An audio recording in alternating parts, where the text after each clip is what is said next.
why would Duterte insist on in separating Mindanao when he has a daughter who is Vice President of the Republic of the Philippines and a potential candidate by 2028?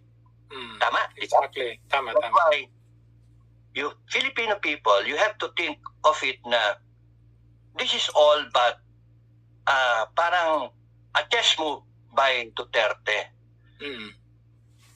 Hihiwalayin ko. Sabihin nyo sa akin, sige, secession, sabihin nyo sa akin, rebellion, etc. Gusto nyo, disbar nyo pa ako. Lahat yan lalabanan ko sa korte. Kasi naniniwala pa rin ako sa korte. Diba? Acquitted yan. Kasi wala naman laban pa eh. Wala pa eh. Bakit? Bawal na ba na magpapirma? Ano yung ginagawa ninyo? Yun, papalik sa kanila.